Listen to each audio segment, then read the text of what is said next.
Bom dia a todos. Prazer estar aqui. Sou a Flávia Azeredo de Freitas, eu sou procuradora federal na Advocacia Geral da União. Trabalho na Procuradoria Regional Federal da Segunda Região, que atende as autarquias e fundações públicas federais do Rio e Espírito Santo. E vou trazer para vocês aqui um pouco do que a gente tem feito na PRF, em termos de utilização da tecnologia para otimização de tempo, né? Esse bem tão precioso para todos nós.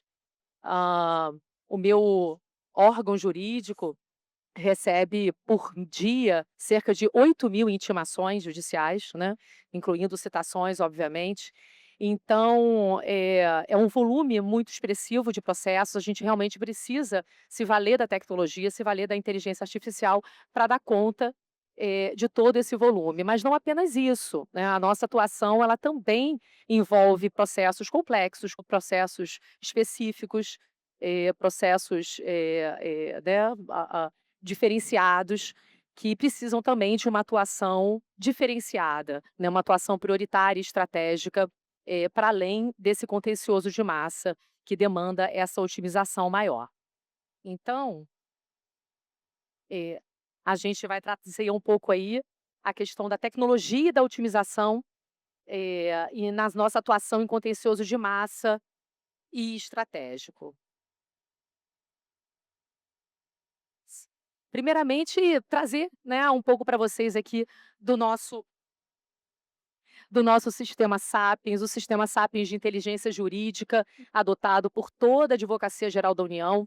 É um sistema, que nos apoia e faz gestão, de todos os processos judiciais e extrajudiciais. Então, todos os órgãos da Advocacia Geral da União, procuradores federais da Procuradoria Federal Geral Federal, advogados da União, da Procuradoria Geral da União, procuradores do Banco Central, da Procuradoria-Geral do Banco Central e procuradores da Fazenda, da Procuradoria-Geral da Fazenda Nacional, se utilizam, desse sistema, para a gestão de processos judiciais e extrajudiciais.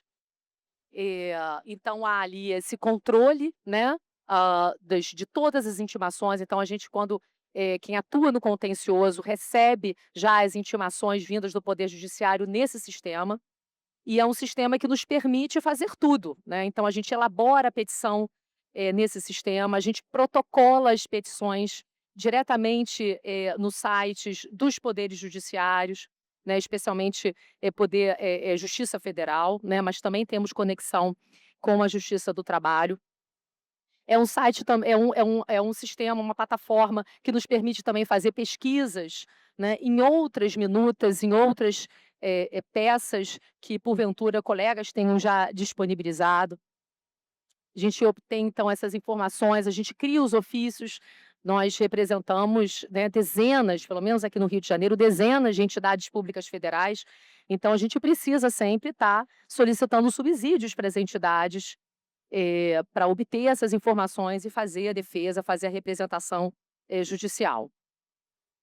A lógica dele é como se fosse um leitor de e-mail, né, então aparece ali, né, como se fosse um leitor do Outlook, com toda a grade das intimações, que a gente vem a receber. E também, claro, né, não só, demandas judiciais, como também administrativas. A gente tem, pastas separadas para recebimento de intimações judiciais, para recebimento de demandas de natureza administrativa. Então a gente consegue fazer ali uma gestão e ter uma visão ampla do que está ali na nossa grade de trabalho.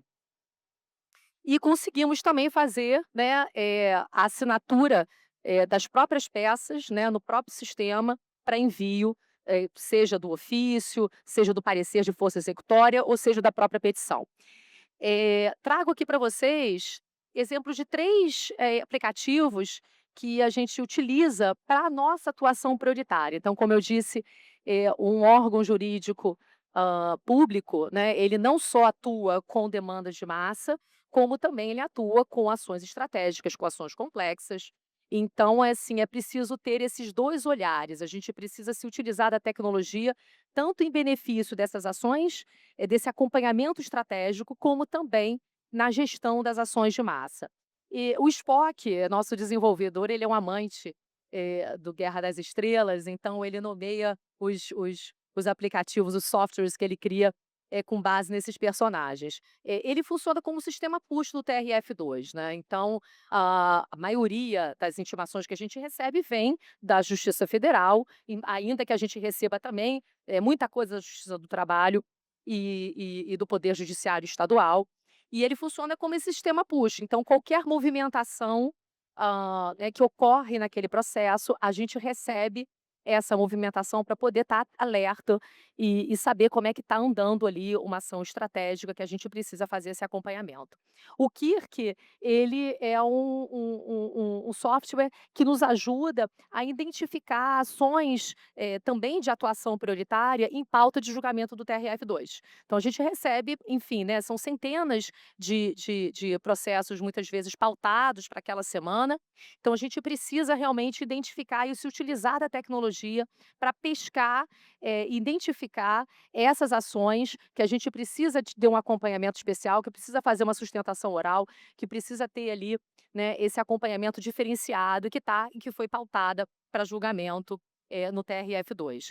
E o Prometeu, né, com base, inspirado nesse personagem da mitologia grega, né, conhecido pela sua sabedoria e inteligência, ele nos permite, ter conhecimento de forma antecipada, antes que a citação chegue, de novas ações.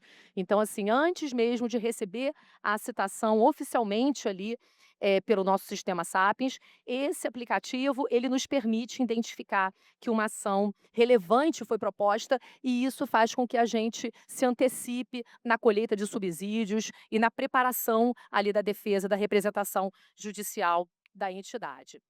E com relação a processos de massa, né, a gente tem aqui, né, foi o que eu disse para vocês, né, só no campo previdenciário, nas ações envolvendo benefícios previdenciários, do INSS, a gente recebe cerca de 6.000 intimações por dia, né. No total da PRF2, a gente recebe em média 8.000. Então, assim, é muito processo, a gente realmente precisa se valer dessa tecnologia para poder fazer especialmente a triagem desses processos, né. Então o Mercúrio, ele foi um aplicativo que foi criado inclusive para um procurador federal que atuava com a gente na PRF2, ele está agora já encaminhando para o seu desuso, mas foi muito utilizado, ainda é utilizado pela equipe de previdenciário, e consiste justamente nisso, ele faz essa importação de dados, das intimações, e ele joga tudo para uma planilha Excel e a gente consegue etiquetar essas ações. Essa etiqueta é muito importante, porque a gente visualiza, identifica, né, qual é a natureza do processo, né, do que se trata e tal. Então essa triagem é um mecanismo de suma importância para a gente poder organizar e distribuir essas intimações nos diversos setores da procuradoria, né. Setor que lida com a matéria previdenciária, com a matéria, administrativa, com a matéria finalística, com a matéria de cobrança. Então são muitos setores dentro de uma procuradoria, que precisam, né, ter ali uma noção do que está recebendo e que tipo de processos são esses. Então o Mercúrio se dedica especialmente a essa questão do de etiquetamento dos processos judiciais. E o Conecta Mais Automação, ele é um software que foi criado pela PGF, pra Procuradoria Geral Federal, é isso já em Brasília, com ampla aplicabilidade, né, em todas os órgãos de contencioso da PGF, e ele é mais sofisticado em termos de automação da triagem, né. Hoje a nossa matéria administrativa aqui da PRF2 já se utiliza dele, não utiliza mais o Mercúrio, e ele nos ajuda, né, a fazer esse mapeamento, ele se utiliza dos metadados dos processos judiciais, né, como classe de ação, como valor da causa, como entidade representada, a última decisão judicial daquele processo, né, para que a gente possa, né, receber aquela intimação, já mais alinhados. E hoje a inteligência artificial, ela nos ajuda, para, por exemplo, né, um exemplo do que ela faz. Esse Conecta Mais Automação, ele nos permite, primeiro, hoje o procurador federal não se dedica mais a esse trabalho de triagem, isso é um grande ganho, né, né, fazendo com que o procurador federal ele se dedique, pra atividade finalística dele, né. Então é só o apoio que atua com isso. Por exemplo, quando chega uma intimação, ele já identifica se aquilo ali é uma citação, né, e já elabora uma minuta de ofício, para solicitar subsídios para a entidade, abrindo uma tarefa para o apoio fazer essa conferência da minuta e tal, assinar a minuta e enviar de fato para a entidade, e abre também uma tarefa, para o procurador já com uma minuta de contestação elaborada, para que aí sim também ele faça essa avaliação, faça assinatura e protocole essa contestação.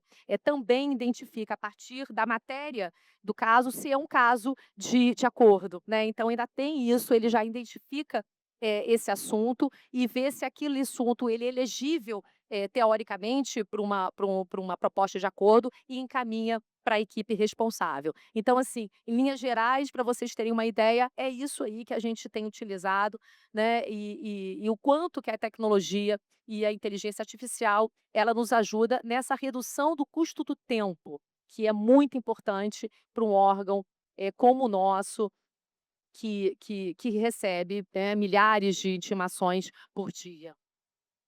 Deixo aqui, né, os meus contatos, eu sou a Flávia Corrêa Ceredo de Freitas, sou procuradora federal e meu e-mail, estamos aí para qualquer dúvida que vocês queiram, tá bom? Muito obrigada. Bom dia, bom dia. Me ouvem? Bom dia a todos. Eu estava, agradecendo aqui ao Daniel Marques, que eu costumo dizer, além de ser um amigo, é o gênio da inovação jurídica no Brasil e quiçá no mundo, que eu disse que ele está crescendo tanto que ele ainda vai ser aí a representação dessa inovação jurídica mundial.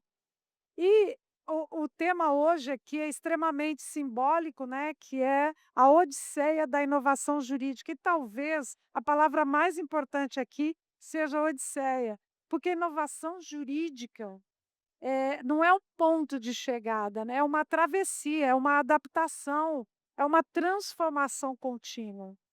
E, um momento de tanta inteligência artificial, né, de automação, de hiperdigitalização, a gente é provocado a lembrar qual é, afinal, a função do direito. Hoje o Daniel, para quem assistiu a abertura, acho que ele tocou um pouco nesse assunto, né.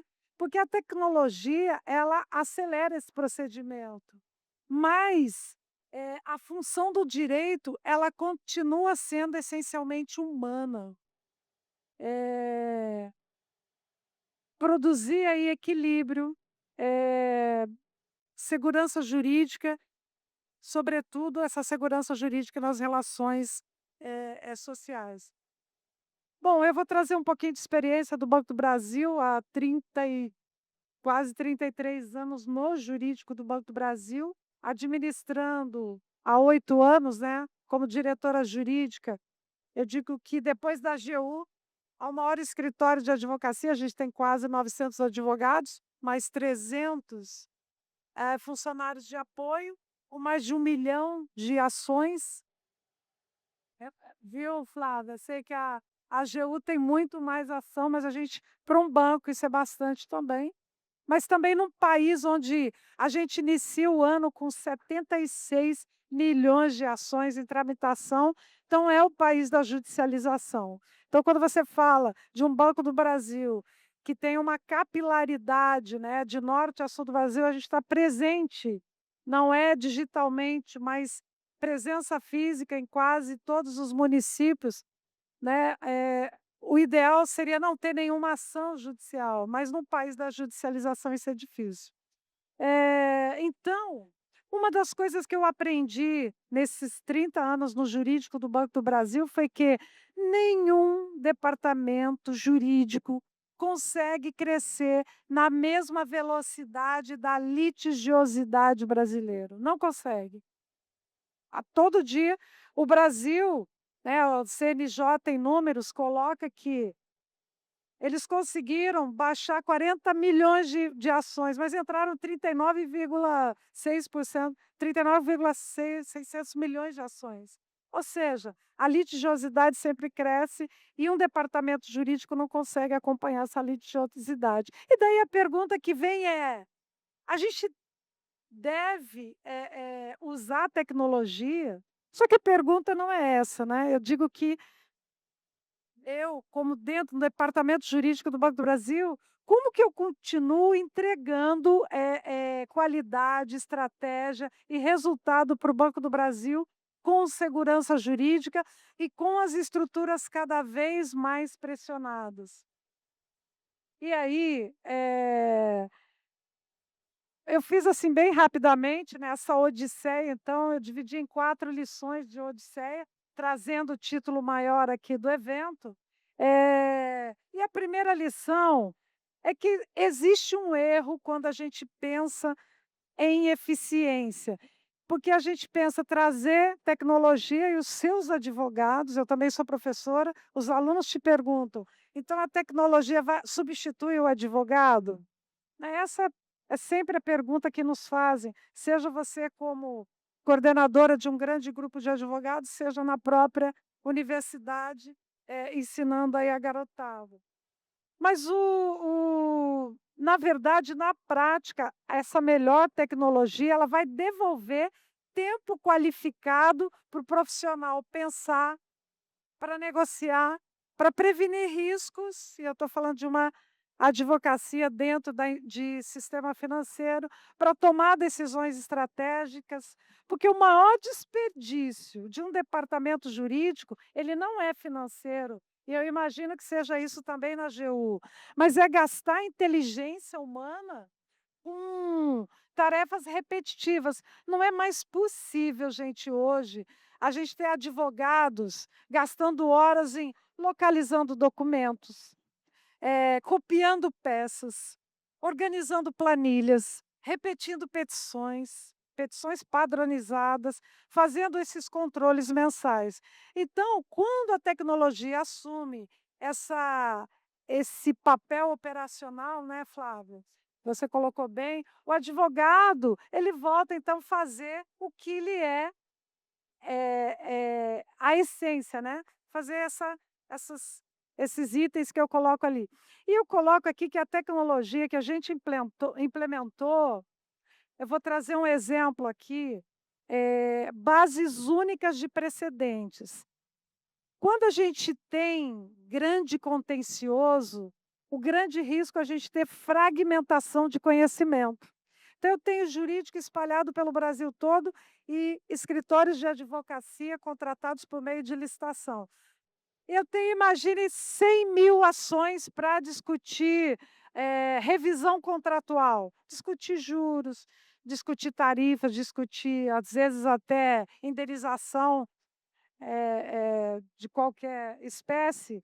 Imagine cada um, no mesmo cliente, que é o Banco do Brasil, cada um criando a sua própria petição, citando jurisprudência do STJ, que nem se aplica mais, citando decisões só do tribunal local, ou às vezes até a gente já viu defendendo teses incompatíveis. Então a gente criou essa base única de precedentes, que isso faz com que você usem a mesma linha institucional, não é isso, Flávia, na AGU também, que as teses se repetem, os precedentes são atualizados e também a tese fica uniforme nacionalmente. E aí o que que a gente tem? Quais os benefícios? Uma padronização, a gente tem segurança jurídica, a gente tem redução de contradições. Eu estou discutindo o mesmo tema, cada um dizendo uma coisa distinta. E o pior de tudo, gente, é que quando a gente tenta fazer uma tese chegar até um tribunal superior por meio de o STJ, se não tiver matéria constitucional, vai para o STJ, a gente não consegue ter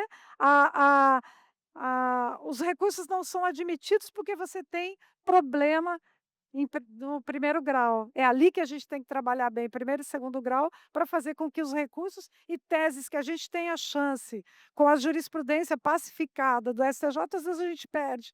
Então, quando a gente tem essa base única de precedentes para um grande escritório, um grande departamento jurídico, isso padroniza. Também com a tecnologia a gente automatiza fluxos, a gente faz parametrização de peças, classificação de processos por tema. O que é importante também é a mineração de dados processuais.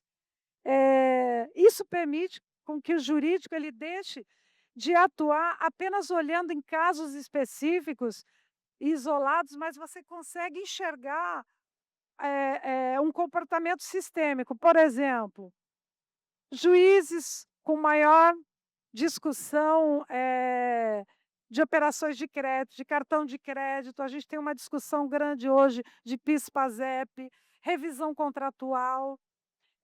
A gente tem temas com maior risco, advogados que repetem ações padronizadas, e eu incluo aí a litigância abusiva, que a gente tem trabalhado junto ao CNJ, hoje nos apoia para essa tão combatida aí litigância abusiva, e as matérias mais propensas a acordo. Você está dizendo que eu tenho 1 minuto, é isso? Achei que eram 10, eu estou vendo 4 aqui, estou indo nesse ritmo. Vou encerrar então.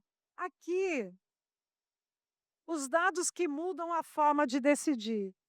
Os dados sim, o uso estratégico de dados modificam a forma como a gente vai decidir. Durante muito tempo, gente, e eu falei para vocês há 30 anos no departamento jurídico do Banco do Brasil, a gente decidia muito com base em percepção. Hoje não, hoje você consegue decidir com base em evidências, e aí usando a tecnologia. Você consegue, ter análise de taxa de êxito, né, as vitórias ou derrotas aí, por tema, por região, por juiz, a gente consegue mapear como os juízes decidem sobre a mesma matéria, cada tribunal decidindo de uma forma, e às vezes o board da empresa te pergunta: Lucinéia, o que que você errou lá no sul e você acertou no nordeste? Enfim, então a gente consegue analisar a taxa de êxito, o comportamento decisório, os padrões dos magistrados e tribunais. E aqui não é para manipular decisões não, tá, gente? Aqui é para a gente prevenir riscos, é para a gente calcular probabilidades de ganho, de perda, definir estratégia processual. Também é possível o custo médio do processo, a gente analisar se vale a pena continuar a judicialização ou fazer um acordo antes. Litigância abusiva, que eu já falei, temas repetitivos. Como a gente também tem escritórios terceirizados, a gente consegue aqui, medir a performance do escritório, né, acho que eu vi aqui, alguém estava falando antes. Tá. E, gente, aqui é sério, tem que encerrar, tá? Então deixa aí para o final, é uma pena. Deixa eu só Isso daqui era para falar bem rápido, que é o que o Daniel propôs à Odisseia da inovação jurídica, que é você voltar, de fato, às origens do direito, né, de você buscar os fundamentos filosóficos da ética, do devido processo, da segurança jurídica, da boa-fé, da transparência e responsabilidade. E aí eu vou encerrar aqui então, e aí eu estou encerrando mesmo, antes que me cortem aqui a fala, esse último slide aqui, que é a grande lição da Odisseia da inovação jurídica, é que o futuro do direito ele não será construído apenas com algoritmos. Eu acho que essa é a grande mote desse evento aqui. Ele vai ser construído com a capacidade de você unir a tecnologia e a responsabilidade institucional. Imagina a AGU, imagina o Banco do Brasil. Então, talvez o maior avanço da inovação jurídica, gente, não seja tornar o direito mais rápido, mas capaz de concentrar naquilo que realmente importa, que é resolver conflitos com inteligência, com equilíbrio e com humanidade. Obrigada, tá? Desculpa passar o tempo aí.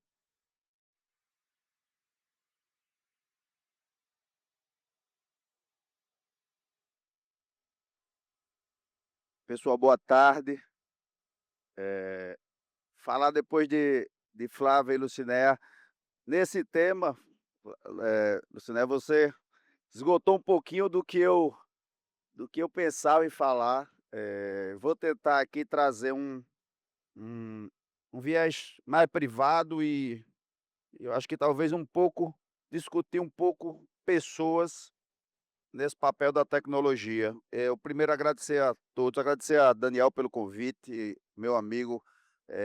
Antes de tudo ressaltar sua coragem, né, tá somente uma mente à frente do seu tempo, como Daniel, seria capaz de trazer esse ecossistema de inovação no direito, tornar isso uma realidade, né, e produzir tantas ideias como estamos hoje. Daniel é um amigo de um parceiro de jornada dentro do sistema OAB, quando junto com o Pedro a gente trouxe ele para pensar e trazer inovação e pensar em low-tech dentro do sistema OAB e, além de tudo, um parceiro de escritório, de jornadas há muito tempo.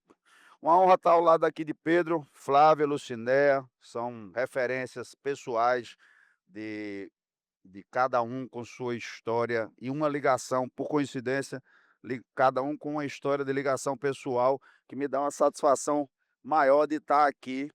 Queria me apresentar para vocês, sou Rodrigo Farias, paraibano, de um escritório hoje em todo o país, mas genuinamente paraibano.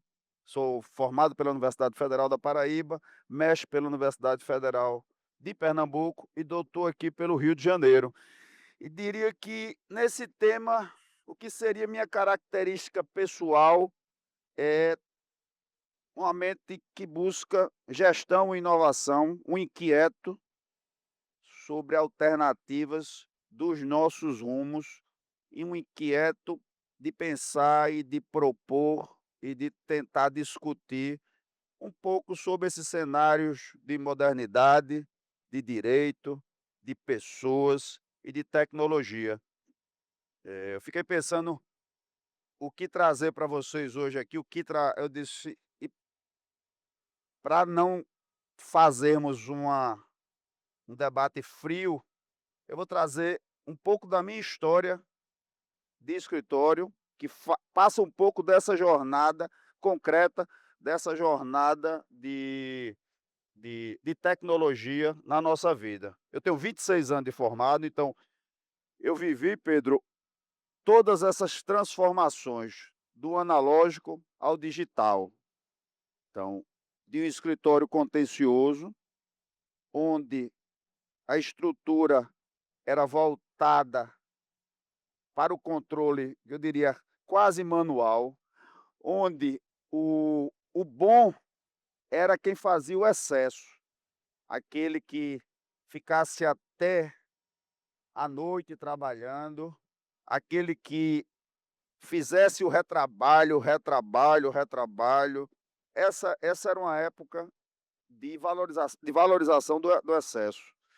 O advogado trabalhava sem parar, um modelo profissional bem-sucedido era aquele. E e como foi essa revolução na nossa história? Pandemia, Cineia, no meio da pandemia, nós éramos um escritório de 3.000 processos, 30 pessoas, nós quintuplicamos de tamanho e depois triplicamos essa esse esse tamanho novamente. Passamos para ser um escritório de mais de 100 advogados, e isso tudo no mundo analógico. Nós tivemos que a tecnologia foi inserida na minha vida e dentro da advocacia de forma revolucionária, foi para sobrevivência. Então, foi ela, pouco a pouco, disciplinando funções, criando procedimentos de automação, para que hoje eu acho que a gente tem aquilo que Lucinéia disse. Hoje, a tecnologia ela vem para permitir que a gente faça, a gente, advogado, a advocacia, seja mais eficiente, que a gente consiga trabalhar naquilo, e aí a minha parte final dessa fala vai ser para ressaltar o que é a importância do humano neste mundo que nós estamos de tecnologia. Então, a tecnologia é uma ferramenta no direito, nos escritórios de advocacia, eu diria que imprescindível. Eficiência, mas ela não vai substituir, não, o trabalho do advogado. Não sou, acho que a inteligência artificial ela vai chegar para a gente, está chegando como um acessório, quase como um diferencial secundário, estratégico dentro do nosso negócio, mas ela não vem para substituir o trabalho do humano, tá? Então acho que eu faço muito questão de reafirmar a importância e o cuidado que nós temos que ter com as pessoas, e falo esse meu novamente como esse exemplo, eh, nós falar de custo, pessoa, advocacia e tecnologia, a solução mais simples parece: eu vou colocar tecnologia para substituir pessoas. O meu time, eu não perdi pessoas, então eu inseri a tecnologia dentro da minha empresa, com as pessoas existem, continuam, elas fazem algo diferente. Elas são mais eficientes. O que aumenta o custo não é pessoa. O que aumenta o custo, Flávia, é talvez o retrabalho, o desperdício, a perda de tempo com aquilo que não é necessário. E aí que eu digo, eu acho que são coisas que se unem, tá? Então, não são adversários de um mundo eh, moderno, não. Acredito que a gente vive uma etapa e temos que falar de integração de inteligência artificial da advocacia ao futuro com cautela, com equilíbrio. Temos que ter cuidado de falar tecnologia e IA como substituto profissional. Não, não acredito que a IA venha para substituir a advocacia. Eu acho que ela vem para nos transformar. Sim, vem para nos transformar. Ela vai organizar, vai permitir que nós possamos ter um trabalho mais eficiente, mas a análise de cenário, a análise de responsabilidade, a análise de conjuntura, a leitura humana, a capacidade crítica, a tomada de decisão, ela é e ela precisa ser humana. Nós não podemos terceirizar a sensibilidade, nós não podemos terceirizar a experiência, nós não podemos terceirizar essa maturidade. Então, precisamos de muita cautela para entender que o nosso futuro ele é humano. E para concluir, quando falamos em fazer mais com menos, não interpretem isso como precarização da advocacia. Não, de forma nenhuma. É uma possibilidade de crescermos, de construir uma advocacia mais preparada, mais eficiente, mais estruturada, fugindo e eu acho que aí deixando a repetição mecânica. Mas o valor, o nosso valor da advocacia pública, privada, ela está na capacidade de resolução de problemas complexos, na construção de estratégia, na orientação de decisões, na segurança em momentos difíceis, e isso, para mim, continua sendo essencialmente humano. Eh, o ponto central da prestação de nossos serviços está na capacidade de equipes com pessoas com perfis diversos, multidisciplinares. Nós somos sim, advogados e advogadas, o futuro do mundo jurídico, aliado à tecnologia. Mas temos que ter uma preocupação de construir, e talvez seja esse o meu recado na minha fala aqui. Nós temos que ter preocupação de construir culturas, de deixarmos um legado de respeito, de cuidado, de humano neste tema tecnologia e inteligência artificial. Nós não podemos acelerar, Pedro, o nosso tempo em nome de custo ou em nome de talvez uma suposta eficiência em troca de pessoas, em troca do que é humano. Acho que o caminho do meio de solução, de eficiência, trabalho que é retrabalho, trabalho desnecessário, esse sim é o que a tecnologia vai trazer, mas ela não vai substituir o que vocês fazem, ela não vai substituir e não pode e não deve substituir o humano. Muito obrigado, pessoal.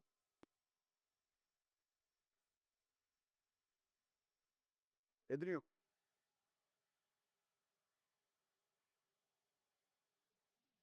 Muito boa tarde a todos e a todas. Que alegria grande estar aqui, estar dividindo essa mesa com a querida Lucinéia, com Flávia, com Rodrigo Farias. Um agradecimento rápido ao nosso querido Daniel, idealizador de todo esse evento, e a minha presidente Ingrid Zanella, presidente da OAB Pernambuco. Sou pernambucano, como o sotaque entrega, que está aqui presente nesse dia de hoje. Meus amigos, uma brevíssima apresentação. Me chamo Pedro Silveira, sou advogado.